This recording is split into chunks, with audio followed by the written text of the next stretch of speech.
Bonjour et bienvenue dans cette nouvelle édition de Terre de Champagne. Aujourd'hui, notre émission sera entièrement consacrée à l'interprofession champenoise. Nous sommes donc à Épernay, devant la Maison de la Champagne, qui abrite les locaux du Comité Champagne. Et vous allez découvrir à travers les interventions des divers acteurs des pôles communication, juridique, technique et environnement, les différentes missions du Comité Champagne. Alors je vous propose d'aller rejoindre Jean-Luc Barbier, le directeur du Comité Champagne, qui nous en dira un petit peu plus. Suivez-moi.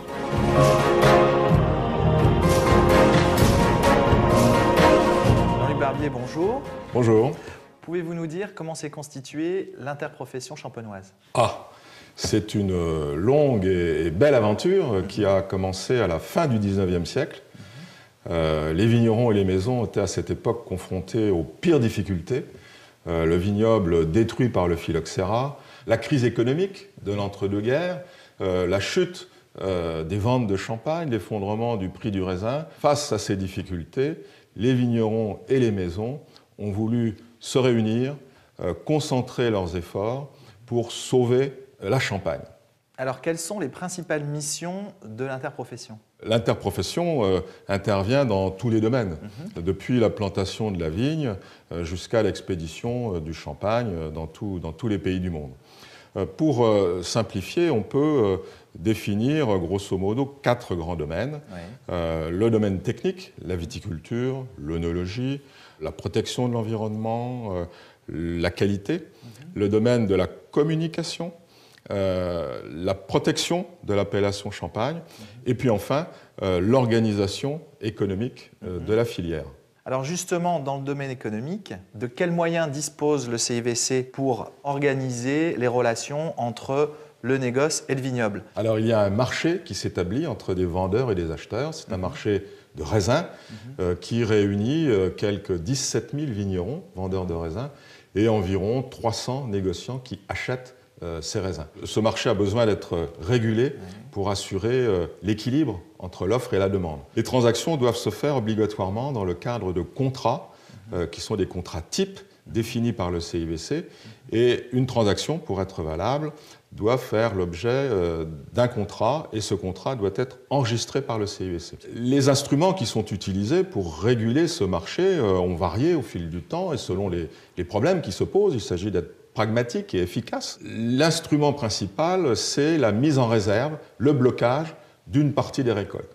Lorsqu'une récolte est volumineuse et de qualité, une partie de cette récolte est retirée du marché, elle est bloquée, et cette réserve va être utilisée lors d'une vendange suivante à l'occasion d'une petite récolte. Finalement, c'est une assurance tout risque pour les vignerons, c'est la garantie d'un approvisionnement pour les maisons, et pour le consommateur, c'est l'assurance d'avoir toujours du champagne pour un prix raisonnable. Vous disposez donc d'un observatoire économique. Quelles sont ces actions et les études qui vont être réalisées sont-elles à la disposition des professionnels champenois? L'observatoire économique est chargé d'établir un tableau de bord de l'économie champenoise avec des données très complètes et très détaillées. Cet observatoire économique établit des statistiques, réalise des études. Tous ces éléments sont nécessaires à la bonne gestion de l'économie champenoise. Et ces statistiques, ces études sont bien sûr à la disposition des professionnels sur le site du CIVC. Jean-Luc Barbier, je vous remercie. Quant à vous, je vous propose de rejoindre Thibault Lemaillou, le directeur de la communication du Comité Champagne.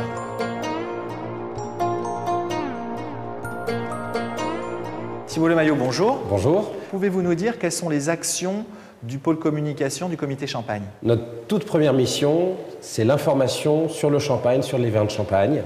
Ça implique un service de documentation, une grande photothèque, un service d'édition. Nous éditons des divers documents dans de nombreuses langues sur le champagne, et puis nous soutenons les personnes qui écrivent des ouvrages sur le champagne. Et de plus en plus, nous faisons également de la production audiovisuelle, mais aussi du mécénat culturel. Et l'autre point important d'un service d'information, c'est bien entendu les relations avec la presse et avec les journalistes. Et alors, au-delà de cette activité d'information et de relations avec la presse, quelles autres activités exercez-vous? Nous accueillons plusieurs milliers de visiteurs par an. Nous avons un service dédié à cela. Ce sont évidemment des professionnels du vin avant tout, des formateurs, des sommeliers, des élèves d'école hôtelière qui viennent chez nous apprendre ce qu'est le champagne, ce qu'est la Champagne. Et bien sûr, nous offrons à ces professionnels la possibilité de déguster des vins de Champagne. Nous avons une jeune œnologue dans le service communication qui s'occupe également d'un concours européen des ambassadeurs du Champagne qui est réservé aux formateurs en vin. Bien sûr, les personnes qui s'occupent de ces visites reçoivent aussi les journalistes et leur permettent d'aller rendre visite à des vignerons, coopératives ou maisons de Champagne. Et alors, comment faites-vous pour relayer toutes ces informations en dehors de l'Hexagone? Le premier moyen, et c'est une spécificité de notre interprofession, nous gérons un réseau de bureaux du Champagne à l'étranger, qui sont de véritables ambassades du Champagne, et qui relaient nos messages et la formation sur le Champagne partout dans le monde. Le deuxième moyen, c'est bien entendu la communication online sur Internet. Nous gérons, au nom des professionnels du Champagne, champagne.fr, qui est le site officiel du Champagne, où vous pouvez trouver toutes les informations que vous cherchez. Bien entendu, de plus en plus, nous déployons également cette communication sur les médias et sur les réseaux sociaux. Thibault Lemayeux, je vous remercie. Merci. Quant à vous, je vous propose de rejoindre tout de suite Charles Gomer, directeur du pôle économie et juridique du comité Champagne.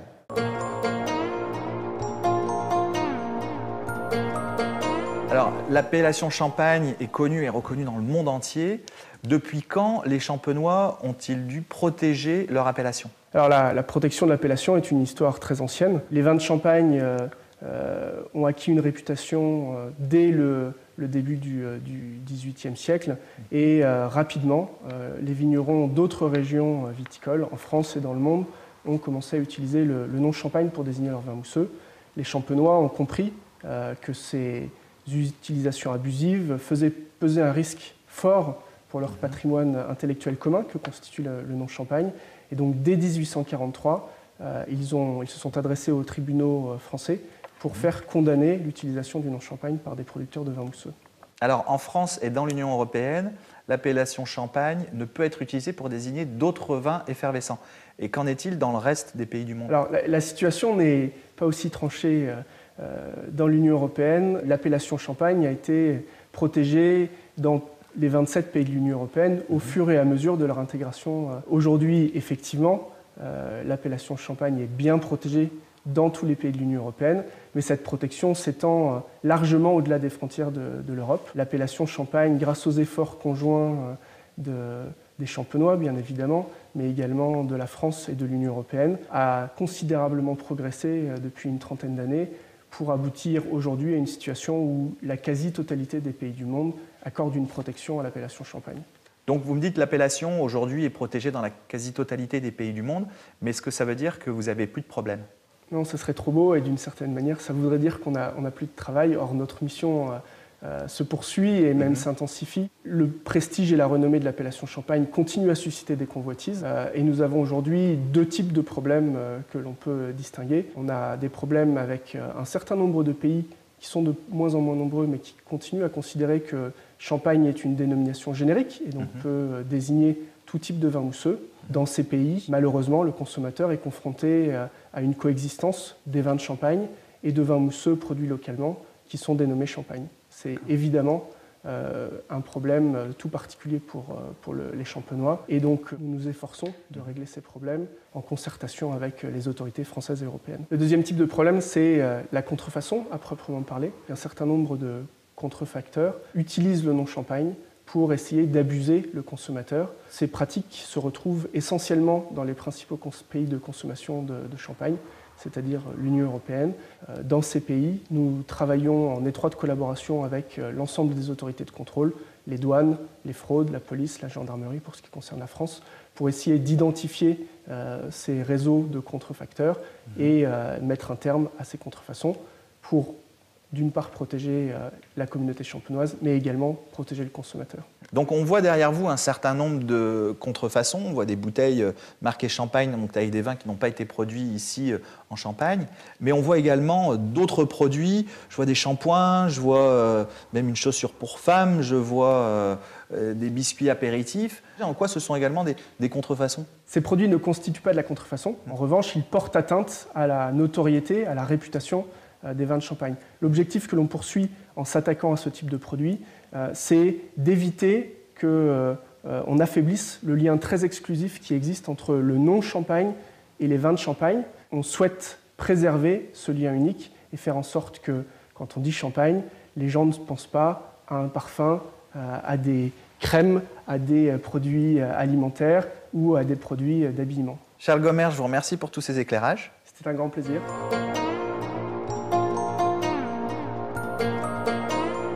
Alors nous abordons maintenant le domaine de la viticulture et de l'œnologie en compagnie de Laurent Panigaille. Bonjour. Bonjour.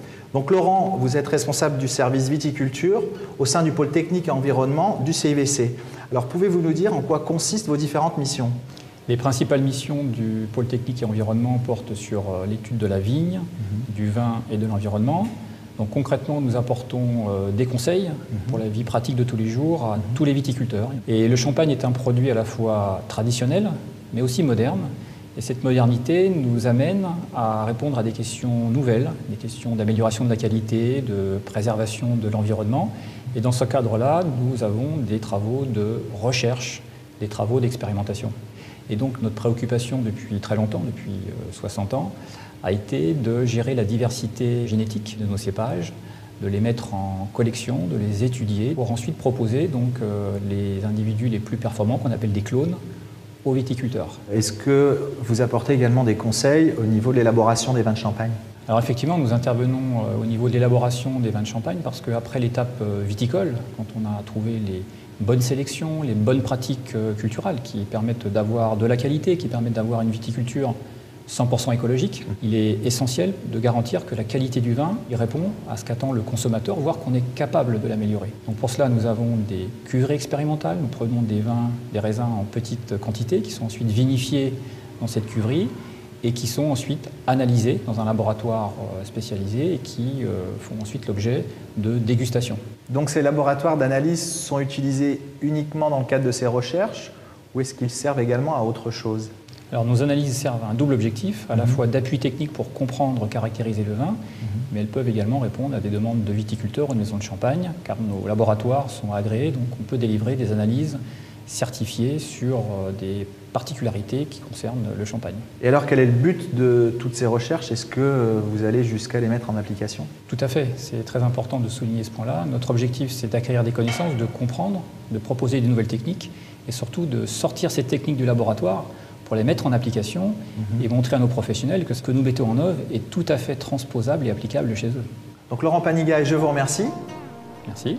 Quant à vous, je vous dis à bientôt pour une nouvelle édition, toujours à la découverte du champagne.